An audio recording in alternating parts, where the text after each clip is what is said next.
Olá, pensa comigo numa conexão que, de cara, parece não fazer o menor sentido. O que um filósofo romano lá do século I a.C. poderia ter em comum com um dos escritores mais viscerais do Brasil do século XX? Pois é, hoje a gente vai colocar Marco Túlio Cícero e Rubem Fonseca lado a lado para descobrir o que, de uma forma surpreendente, acaba unindo esses dois. Olha só esse contraste. De um lado, a gente tem Cícero, cujos textos são a base de conceitos como dever, honra, virtude. Ele estava buscando a ordem, a estrutura da república. Aí, do outro lado, vem o Rubem Fonseca, que mergulha de cabeça no caos, na violência urbana, no niilismo. São mundos que parecem o oposto um do outro, sabe? Como se fosse o negativo de uma foto. Mas é exatamente aí, nesse contraste gritante, que a nossa análise começa. O primeiro ponto que conecta esses dois caras, e talvez o mais fundamental de todos, é o cenário. Ambos escreveram de dentro e, ao mesmo tempo, contra sociedades que eles viam que estavam em uma crise profunda.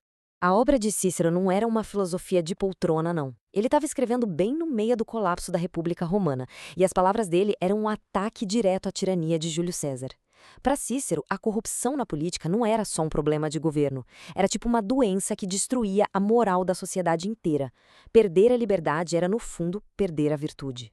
Agora, pulando para o Fonseca, a ficção dele é um retrato cru, visceral, do Brasil a partir dos anos 70. Uma sociedade com uma desigualdade brutal, uma violência que explode a qualquer momento e uma crise moral sob a ditadura. Os personagens dele não são monstros que surgem do nada, né? Eles são o produto de um sistema todo arrebentado, o que a crítica da época, muito bem, chamou de um verdadeiro estado de crise. Então, aqui está a grande sacada.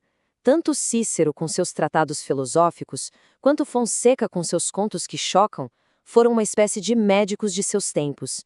Eles usaram a escrita não para fugir da realidade, mas para dissecá-la, para abrir e mostrar a doença social que eles viam ao redor. Um verdadeiro diagnóstico. Beleza. Com esse cenário de crise já estabelecido, vamos mergulhar agora no campo da moral. É aqui que as diferenças parecem gigantes, mas na verdade elas escondem uma conexão ainda mais interessante. Em uma de suas principais obras sobre os deveres, Cícero basicamente desenha um sistema moral todo estruturado. Para ele, a vida correta se baseia no dever, uma obrigação que vem da honra e da virtude. E essa virtude, por sua vez, se apoia em 4 pilares: verdade, justiça, fortaleza de caráter e decoro. É quase um manual de instruções para construir e manter uma sociedade justa. Agora, o universo do Fonseca é o exato oposto. Os personagens dele vivem num mundo onde essa moral de Cícero parece nem existir. E a melhor forma de entender isso é pelo conceito de cinismo filosófico. E não é o cinismo do dia a dia, de ser só debochado. É uma crítica radical que desmonta o discurso oficial, que reduz o ser humano à sua biologia, ao corpo, ao grotesco. É uma sátira brutal contra toda a hipocrisia da sociedade. E isso leva a gente para uma pergunta central. A obra do Fonseca é simplesmente amoral? Um retrato do vazio e pronto? Ou será que toda essa violência, todo esse grotesco, é na verdade a forma mais potente de se fazer uma crítica moral? Ao mostrar a degradação total, o Fonseca não estaria, no fundo, gritando sobre a falta desses valores na sociedade? É uma moralidade que funciona pelo avesso, uma crítica feita pela ausência. Certo, agora vamos para o nosso terceiro ponto de encontro. E esse talvez seja o mais surpreendente de todos. Para esses dois autores tão diferentes, o que define uma pessoa no fim das contas não é o que ela pensa, mas sim o que ela faz. Para o Cícero, isso era claríssimo. A virtude não foi feita para a gente ficar só contemplando, ela precisa ser praticada. Ele valorizava a vida ativa muito mais que a vida contemplativa. De que adiantava ter grandes ideias sobre justiça se essas ideias não virassem ações concretas para o bem da comunidade? A ação, para ele, era a prova final da virtude. Nos contos do Fonseca, a ação também é central, mas de um jeito completamente diferente. Personagens como o Dil Cobrador, por exemplo, são definidos pelos seus atos. A ação dele é a violência, a transgressão. É uma cobrança desesperada e brutal contra uma sociedade que, na visão dele, roubou tudo. A ação virá a única resposta possível quando todas as outras portas já se fecharam. A diferença e a semelhança ficam muito claras aqui. Em Cícero, a ação é movida pelo dever e pela virtude, com o objetivo de manter a sociedade de pé. Já em Fonseca, a ação vem do desespero da vingança, e o objetivo é escancarar a fratura social.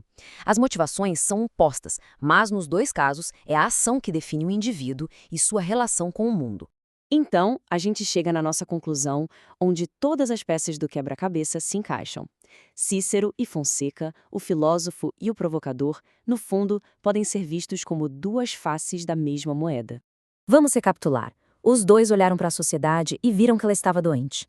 Os dois colocaram a moralidade bem no centro das suas obras. Cícero defendendo-a com unhas e dentes, e Fonseca expondo a sua ausência total. Os dois viram na ação a verdadeira medida do caráter de uma pessoa. E o mais importante, os dois usaram a escrita como uma arma, como uma poderosa ferramenta de crítica social. No final das contas, a grande diferença está nas ferramentas. Cícero usou a clareza da filosofia para tentar construir um ideal de sociedade. Fonseca usou a brutalidade da ficção para esfregar na nossa cara as hipocrisias da sua. As ferramentas mudaram muito em 2000 anos, mas as perguntas sobre justiça, sobre corrupção, sobre o nosso papel num mundo imperfeito, essas, infelizmente, continuam assustadoramente as mesmas. E tudo isso deixa uma pulga atrás da orelha, né? Cícero e Fonseca foram como sismógrafos de suas eras. Eles registraram os tremores morais de seus tempos. E a pergunta que fica pra gente é: que obras, sejam livros, filmes, músicas, estão fazendo diagnóstico da nossa própria época? Onde é que a gente precisa olhar para entender as crises de hoje?